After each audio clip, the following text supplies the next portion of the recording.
राव मालदेव राठौड़ों के अभ्युत्थान के बाद में आज हम राव मालदेव पर चर्चा करेंगे। राव मालदेव राव गांगा का ज्येष्ठ पुत्र था।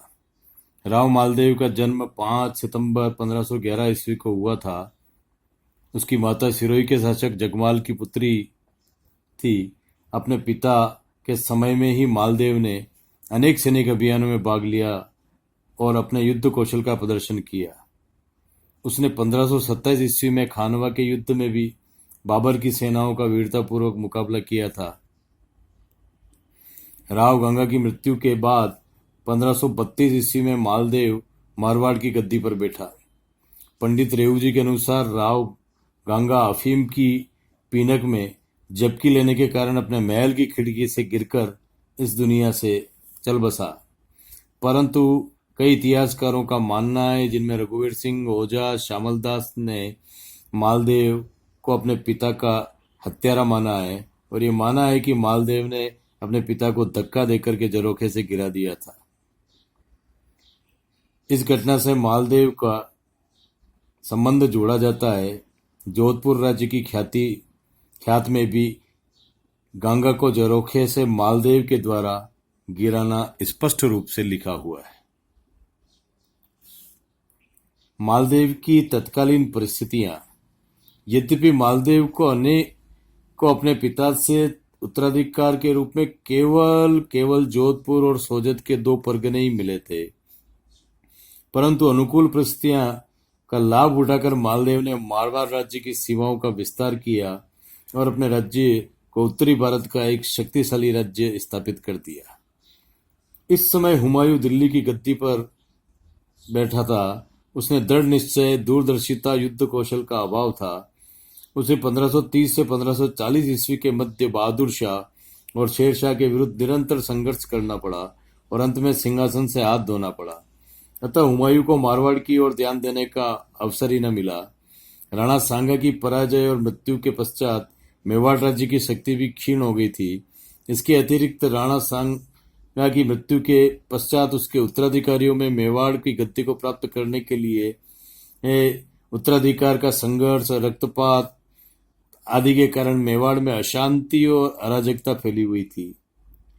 अतः मेवाड़ के शासक दीर्घकाल तक अपनी आंतरिक समस्याओं में उलझे रहे, जिसके फलस्वरूप मालदेव को मेवाड़ राज्य की सीमाओं का विस्तार करने का अवसर मिल गया। आमेर के कछवा नरेश भी पारस्परिक कलह का शिकार बने हुए थे। इस प्रकार की अनुकूल परिस्थितियों में मालदेव ने अपनी शक्ति को संगठित करके अपने साम्राज्य की सीमाओं का विस्तार करने का निश्चय किया। तो ये इतनी सारी परिस्थितियां मालदेव को ये बहुत बड़ा उपहार थी, वक्त का उपहार थी कि ऐसी परिस्थितियों में जो बहुत ही अनुकूल थी, आसपास की सभी शक्तियां अपने अपने संघर्षों में उलझी हुई थी, तो मालदेव को पूरा मौका मिला कि किस तरह से वो अपने 2 परगनों से बढ़ाकर एक विशाल साम्राज्य स्थापित कर पाया। मालदेव की विस्तारवादी नीति के अंतर्गत मालदेव एक पराक्रमी, महत्वाकांक्षी शासक था। उसके पास एक शक्तिशाली सेना भी थी। गद्दी पर बैठते ही उसने विस्तारवादी, प्रसारवादी नीति अपनाई और उसने अनेक प्रदेशों को जीता, जिनमें बादरा जून पर अधिकार। 1539 में मालदेव ने जोधपुर से 50 मील की दूरी पर स्थित बादरा जून पर आक्रमण किया। वहां के सिंगलों को परास्त करके बादरा जून पर उसका अधिकार हो गया। बादरा जून का शासक वीरा युद्ध में लड़ता हुआ मारा गया। इसके पश्चात उसने बादरा जून का शासन अपने पुत्र रत्न सिंह को सौंप दिया। इस विजय से उत्साह में आकर के मालदेव ने रायपुर के सिंगलों पर आक्रमण कर दिया। रायपुर का शासक भी मारा गया और रायपुर पर भी मालदेव का अधिकार हो गया। बादरा जून और रायपुर की विजय से मालदेव की शक्ति में वृद्धि हुई। उसके बाद नागौर पर अधिकार किया। नागौर का शासक दौलत खां भी महत्वाकांक्षी शासक था। मेड़ता जीतने का प्रयास किया, परंतु उसे सफलता नहीं मिली। मालदेव के अवसर पाकर दौलत खां पर आक्रमण कर दिया और उसे परास्त करके नागौर पर अधिकार कर लिया। वीरम मांगलियोत को उसने नागौर का शासक नियुक्त किया। मेड़ता पर अधिकार। मेड़ता का शासक वीरमदेव था। राव गंगा के समय ही एक हाथी को लेकर वीरमदेव तथा राजकुमार मालदेव में वैमनस्य उत्पन्न हो गया था। अतः मारवाड़ का शासक बनते ही उसने वीरमदेव की शक्ति का दमन करने का निश्चय कर लिया। यह पुरानी शत्रुता थी, पुराना वैमनस्य था। जब वीरमदेव ने अजमेर पर भी अधिकार कर लिया तो मालदेव बड़ा कुपित हुआ। उसने वीरमदेव को कहलाया कि तुम हमारे सेवक हो, अतः अजमेर हमें सौंप दो। परंतु वीरमदेव ने अजमेर सौंपने से इनकार कर दिया। इस पर मालदेव ने मेड़ता पर आक्रमण कर उस पर अपना आधिपत्य स्थापित कर लिया। कुछ समय पश्चात वीरमदेव ने रिया पर भी आक्रमण किया, परंतु रिया के युद्ध में मालदेव की सेना ने वीरमदेव को पराजित करके उसे अजमेर की ओर भगा दिया। इस कारण उसने अजमेर पर भी आक्रमण किया, अजमेर पर अधिकार। मालदेव वीरमदेव को मेड़ता से खदेड़ कर संतुष्ट नहीं हुआ और उसने वीरमदेव को पूरी तरह नष्ट करने का निश्चय किया। अतः 1538 ईस्वी में उसने वीरमदेव को अजमेर से भी खदेड़ देने के लिए एक सेना भेजी। मालदेव की सेना ने वीरमदेव को अजमेर से भी भगा दिया और अजमेर पर अधिकार कर लिया। इसके बाद मालदेव की सेना ने सांबर, चाकसू आदि स्थानों पर अधिकार किया। अंततः गत्वा वीरमदेव शेरशाह सूरी की शरण में चला गया। सिवाना पर अधिकार। सिवाना का शासक डूंगर सिंह था। नागौर के युद्ध के समय मालदेव ने डूंगर सिंह को अपनी सहायता के लिए बुलाया था, परंतु उसने मालदेव के अनुरोध पर कोई ध्यान नहीं दिया। अतः 1538 ईस्वी में मालदेव ने सिवाना को जीतने के लिए एक सेना भेजी, परंतु उसे असफलता हाथ लगी। इसके पश्चात मालदेव ने सिवाना के दुर्ग पर आक्रमण किया। डूंगर सिंह खाद्य सामग्री के अभाव में दुर्ग छोड़कर भाग गया और सिवाना के किले पर मालदेव का अधिकार हो गया। इस तरह मालदेव का यहाँ भी परिस्थितियों ने साथ दिया। जालोर पर अधिकार। जालोर का शासक सिकंदर खां, यद्यपि मालदेव ने बिचौलियों के विरुद्ध सिकंदर खां की सहायता की थी, परंतु उसने मालदेव की हत्या करने का षड्यंत्र रचा। सहायता करने के उपरांत भी उसका इस तरह का जो रुख था सिकंदर खां का, इससे मालदेव नाराज हो गया। इस पर मालदेव ने जालोर पर अधिकार करने के लिए एक सेना भेजी। 1540 ईस्वी में मालदेव की सेना ने जालोर पर अधिकार कर लिया। जैसलमेर और मालदेव में आपसी वैमनस्य। 1536 ईस्वी में मालदेव का विवाह जैसलमेर के शासक लूणाकरण की कन्या उमादे के साथ हुआ, परंतु मालदेव ने अपनी कामुकता से रानी उमादे को नाराज कर दिया। कहा जाता है कि शादी की रात मालदेव की अत्यधिक शराब पी और जब रानी उमादे की एक सुंदर दासी भारमली रानी के आगमन की सूचना देने के लिए मालदेव के पास आई, तो मालदेव भारमली पर आसक्त हो गया और उसके साथ रतिक्रिया करके अपनी काम पिपासा शांत की। इस घटना से रानी उमादे रूठ गई और फिर मालदेव के पास कभी नहीं गई। इतिहास में उसे रूठी रानी के नाम से पुकारा जाता है। मालदेव की मृत्यु के पश्चात वह सती अवश्य हुई थी। महाराणा उदय सिंह मेवाड़ से मालदेव का वैमनस्य। प्रारंभ से मालदेव और मेवाड़ के संबंध अच्छे नहीं थे, परंतु मालदेव ने अदूरदर्शिता से मेवाड़ को अपना शत्रु बना लिया। मेवाड़ के सामंत जाला सज्जा का पुत्र जय सिंह उदयपुर की जागीर को छोड़कर मारवाड़ में चला गया, जहां मालदेव ने उसे खैया का पट्टा दे दिया। जय सिंह ने अपनी पुत्री स्वरूप देवी का विवाह मालदेव के साथ कर दिया, परंतु कुछ समय पश्चात उसने स्वरूप देवी की छोटी बहन से भी विवाह करने का प्रस्ताव किया, परंतु जयत्र सिंह ने इसे स्वीकार नहीं किया और अपनी पुत्री का विवाह महाराणा उदय सिंह से कर दिया। मालदेव इस घटना से बड़ा नाराज हुआ और उसने आवेश में आकर कुंभलगढ़ पर आक्रमण कर दिया, परंतु उसे सफलता नहीं मिली। इस घटना से मारवाड़ और मेवाड़ के बीच में शत्रुता कायम हो गई। बीकानेर पर अधिकार। अपने विजयों से प्रोत्साहित होता हुआ मालदेव ने बीकानेर पर भी आधिपत्य किया। उसने 1542 ईस्वी में बीकानेर पर अधिकार करने के लिए कूपा को एक विशाल सेना के साथ भेजा। बीकानेर के शासक राव जयसिंह ने अपने पुत्र कल्याणमल तथा परिवार के अन्य सदस्यों की सुरक्षा के लिए सिरसा नगर में भेज दिया। इसके पश्चात जयत्र सिंह ने साहेबा नामक स्थान पर मालदेव की सेना का वीरतापूर्वक मुकाबला किया, परंतु उसे पराजय मिली। अनेक योद्धाओं के साथ वह लड़ता हुआ मारा गया। शीघ्र ही मालदेव की सेना ने बीकानेर पर भी अधिकार कर लिया। मालदेव की विस्तारवादी जो नीति थी, प्रसारवादी नीति थी। हालांकि मालदेव एक पराक्रमी और महत्वाकांक्षी व्यक्ति था। उसने अपनी निरंतर विजयों से मारवाड़ राज्य की सीमाओं का अपूर्व विस्तार किया। उसने राज्य की सीमाएं उत्तर में बीकानेर व हिसार तक, पूर्व में बयाना और धौलपुर, दक्षिण में चित्तौड़ तथा पश्चिम में जैसलमेर तक पहुंच गई थी। मेड़ता, अजमेर, सिवाना, जालोर, नागौर, बादराजून के सुदृढ़ दुर्गों पर उसका अधिकार हो गया था। मारवाड़ की शक्ति का एक छत्र शासक बनने के लिए इस प्रकार की नीति एक शासक के लिए आवश्यक थी। परंतु मालदेव का यह विशाल राज्य शक्तिशाली एवं सुसंगठित नहीं था। संगठन के अभाव में अधिकार तो हो चुका था, लेकिन उसको लंबे समय तक अपने नियंत्रण में रखना और उसका संगठन करना यह मालदेव के द्वारा नहीं हुआ। एक पराक्रमी होते हुए भी मालदेव ने दूरदर्शिता और सूझबूझ का अभाव था। उसने मेड़ता के शासक वीरमदेव तथा बीकानेर के शासक कल्याणमल को अपनी आक्रामक नीति से अपना प्रबल शत्रु बना लिया। परिणाम स्वरूप वीरमदेव तथा कल्याणमल ने शेरशाह सूरी को मारवाड़ पर आक्रमण करने के लिए उकसाया। इसी प्रकार उसने जैसलमेर और उदयपुर के संबंध बिगाड़कर अपनी विवेकहीनता का परिचय दिया। अपनी स्त्री लोलुपता और कामुकता के कारण उसने इन बड़े राज्यों के साथ भी अपने संबंधों को बिगाड़ा। तो कई इतिहासकारों का मानना है कि मालदेव ने इन विजयों से फूलकर कुछ गलत काम भी किए और गलत कामों को लगातार करता रहा। जैसलमेर, मेवाड़ और बीकानेर से शत्रुता बढ़ाकर उसने अपने सहयोगियों की संख्या भी कम कर दी और शत्रुओं की संख्या बढ़ा दी। यदि कुछ विचारपूर्वक काम किया तो इन्हीं राज्यों से वह अच्छा संबंध बनाए रख सकता था, जिससे शेरशाह जैसे प्रबल शत्रु का वह समय आने पर मुकाबला कर पाता। इस तरह कई सामंतों को भी उसने पूरी तरह से अपमानित किया, प्रतिकार किया, उनमें उनमें वैमनस्य की भावना उत्पन्न कर दी। उनके अंदर एक सुप्त प्रतिकार ने जन्म ले लिया।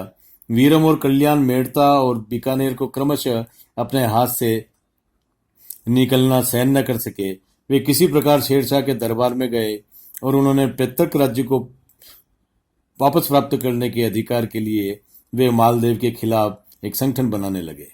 अपने ही बंधु के विरुद्ध उन्होंने एक विदेशी सत्ता की अपेक्षा की जो उन्हें सफलता पर पहुंचा सकता था। वैसे मालदेव के कार्य में जिसके द्वारा उसने इन राज्यों को अपने अधिकार में किया था, हम कोई अधिक औचित्यपूर्ण नहीं मानते, फिर भी वीरम और कल्याणमल के रुख को उचित नहीं ठहरा सकते। अंत में जाकर शेरशाह के लिए उसकी आपसी फूट ने मारवाड़ की राजनीति तथा जनजीवन में विक्षेप उत्पन्न करके उसे अशांत बना दिया। इन्हीं परिस्थितियों के कारण शेरशाह ने मारवाड़ पर आक्रमण किया और वो युद्ध गिरी सुमेल के युद्ध के नाम से माना जाता है। शेरशाह सूरी का पराक्रमी तथा महत्वाकांक्षी शासक था। संपूर्ण उत्तरी भारत पर अपना आधिपत्य स्थापित करने के लिए उसने 1543 ईस्वी में एक विशाल सेना लेकर मारवाड़ की ओर भेजी। मालदेव भी शेरशाह का मुकाबला करने के लिए गिरी नामक स्थान पर पहुंच गया। मालदेव की शक्तिशाली सेना से शेरशाह भयभीत हो गया और उसने कूटनीति से काम लेते हुए राजपूतों में फूट डाल दी। मालदेव का अपने सरदारों पर से विश्वास उठ गया और वह अपने आधे सैनिकों को लेकर युद्ध क्षेत्र से चला गया। जेता और कूपा के नेतृत्व में राजपूतों ने शेरशाह की सेना का वीरतापूर्वक मुकाबला किया, परंतु अंत में उन्हें पराजय का मुंह देखना पड़ा। शेरशाह सूरी ने जोधपुर राज्य के बहुत बड़े क्षेत्र पर अधिकार कर लिया। इस तरह शेरशाह सूरी की जब 1545 ईस्वी में मृत्यु हो गई, तब मालदेव को अपने खोए हुए प्रदेशों पर पुनः आधिपत्य करने का मौका मिला। उसने पाली, जोधपुर, फलोदी, पोखरण आदि पर शेरशाह की मृत्यु के बाद ही अधिकार कर पाया और जैसलमेर के शासक को अपने अधीन किया। 1559 ईस्वी में उसने पठानों को पराजित कर जालोर पर अधिकार कर लिया। उसने हाजी खां की सहायता से हरमाड़े के युद्ध में महाराणा उदय सिंह को पराजित किया। उसके पश्चात उसने मेड़ता पर अधिकार कर लिया। 7 नवंबर 1562 को मालदेव का देहांत हो गया। इस तरह हम देखते हैं कि मालदेव ने अपने पराक्रम के बल पर एक मारवाड़ साम्राज्य का निर्माण किया। मालदेव का मूल्यांकन वह एक वीर योद्धा था, कुशल सेनापति था, महान विजेता था। उसमें गद्दी पर बैठते ही उसने सोजत और जोधपुर के प्रदेश को उत्तराधिकार में मिले थे और उससे निरंतर संघर्ष करते हुए अपनी विजयों से उसने एक बड़े साम्राज्य का निर्माण किया। ये उसकी चरित्र की, उसकी व्यक्तिगत योग्यता थी। ये उसका एक जुझारूपन था। उसके साम्राज्य में 58 परगने सम्मिलित थे। बादराजून, नागौर, सिवाना, मेड़ता, अजमेर, जालोर, बीकानेर पर उसने विजय प्राप्त की और अच्छे युद्ध कौशल का परिचय दिया। सामेल के युद्ध को छोड़कर वह सभी युद्धों में विजयी रहा। शेरशाह सूरी ने भी उसे पराजित करने के लिए कूटनीतिक चालों का सहारा लिया। यही नहीं, गिरी समेल के युद्ध के बाद, जीत के बाद में शेरशाह सूरी ने खुद कहा था कि मैं एक मुट्ठी भर बाजरे के लिए हिंदुस्तान की सल्तनत को खो देता। तो शेरशाह सूरी का यह कथन अपने आप में मालदेव की उस शक्ति को बताता है कि शेरशाह को भी अगर वह षड्यंत्र नहीं करता, राजपूतों में फूट उत्पन्न नहीं करता, तो मालदेव से शेरशाह का जीतना बड़ा मुश्किल था। अतः मालदेव की योग्यता, लेकिन उसकी अपने सामंतों के प्रति अविश्वास की प्रकृति ने उसे इस युद्ध में पराजित कर दिया। एक कूटनीतिक के रूप में मालदेव चतुर राजनीतिज्ञ था। उसने अपने समय की राजनीतिक घटनाओं को समझने में पर्याप्त बुद्धि थी। जब हुमायूं शेरशाह सूरी से कन्नौज की लड़ाई में निर्णायक रूप से पराजित हो गया, तो इस अवसर पर उसने हुमायूं को मारवाड़ आने का निमंत्रण देकर अपनी दूरदर्शिता और कूटनीति का प्रदर्शन किया। दुर्भाग्य से चंचल प्रवृत्ति के कारण हुमायूं ने इस अवसर का लाभ नहीं उठाया। शेरशाह की मृत्यु के पश्चात अपने खोए हुए राज्य को पुनः प्राप्त कर लेना भी उसके कूटनीतिज्ञ होने का प्रमाण है। शक्ति संतुलन की दृष्टि से उसने कभी महाराणा उदय सिंह से गठबंधन किया, तो कभी हाजी का पठान से, और कभी बाटियों से युद्ध लड़े, और कभी उसने मैत्री संबंध स्थापित किए। मारवाड़ के पठानों के साथ भी उसने शक्ति संतुलन की नीति को अपनाया। इससे मालदेव की कूटनीतिक प्रतिभा का पता लगता है। एक निर्माणकर्ता के रूप में, स्थापत्य कला के प्रेमी के रूप में मालदेव की निर्माण कार्यों में बड़ी रुचि थी। अनेक दुर्ग, प्राचीर, जलाशयों का उसने निर्माण कराया। उसने रिया, दूनाड़े, पिपाड़ आदि कस्बों के चारों ओर कोट बनवाकर उसे सुदृढ़ बनवाया। उसके निर्मित मंडों में राव, गंगा का देवल तथा जोधपुर शहर का परकोटा, जोधपुर किले का परकोटा स्थापत्य कला के नमूने के रूप में है। सिवाना, अजमेर, बीकानेर आदि के दुर्गों का उसने जीर्णोद्धार भी किया। जोधपुर गढ़ के कोट के साथ रानीसर कोट और शहर पनाही भी बनाया। अजमेर के तारागढ़ के पास के नूर चश्मे की तरफ के बुर्ज और कोट को बनवाया, और पेड़ से चलने वाले रहर से पानी ऊपर चढ़ाने की व्यवस्था इस किले में की। मालदेव साहित्य का संरक्षक भी था, कलाओं का आश्रयदाता भी था। मालदेव विद्वानों एवं साहित्यकारों का संरक्षक था। उदारता पूर्वक उसने इन लोगों को आर्थिक सहायता दी। उसका प्रोत्साहन प्राप्त करके साहित्यकारों ने कई रचनाएं की, जिनमें आसिया के दोहे, ईसरदास के दोहे, सोल्ठे, कर्णीदान के छप्पे विशेष रूप से उल्लेखनीय हैं। उसके समय में अनेक जैन लेखक भी उसकी रचनाओं के लिए, अपनी रचनाओं के लिए प्रसिद्धि प्राप्त कर सके। इन सभी विशेषताओं के साथ ही मालदेव में कई चारित्रिक दोष भी थे। मालदेव के चरित्र में अनेक गंभीर दोष भी थे। वह क्रोधी और उग्र स्वभाव का था। साधारण सी बातों पर भी क्रोधित हो जाता था तथा आवेश में आकर कठोर दंड दे दिया करता था। दूरदर्शिता और विवेक बुद्धि का उसमें इतिहासकारों ने अभाव माना है, क्योंकि मेड़ता के राठौड़ों, सरदारों से व्यर्थ ही उसने शत्रुता मोल ली, जो उसके लिए घातक सिद्ध हुई। उसने जैसलमेर और बीकानेर, मेवाड़ आदि को भी अपना व्यर्थ का शत्रु बना लिया। उसमें अपनी कामुक प्रवृत्ति के कारण जैसलमेर और उदयपुर के राजपूतों को अपना शत्रु बना लिया। उसमें नैतिकता तथा ईमानदारी का अभाव था। छल कपट से फलोदी पर अधिकार किया, इसमें उसकी नैतिकता की कमी देखी जाती है। यद्यपि मेड़ता के शासक वीरमदेव ने बादराजून के युद्ध में उसकी सहायता की थी, परंतु उसने वीरमदेव का भी सर्वनाश करने में पूरी शक्ति लगा दी। इस तरह हम देखते हैं कि एक नैतिकता का अभाव मालदेव के जीवन में देखने को मिलता है। कुछ विद्वान उस समय अपने पिता की हत्या करने का भी दोषारोपण मालदेव पर करते आए हैं। उसे पितृहंता के रूप में भी इतिहास में माना जाता है।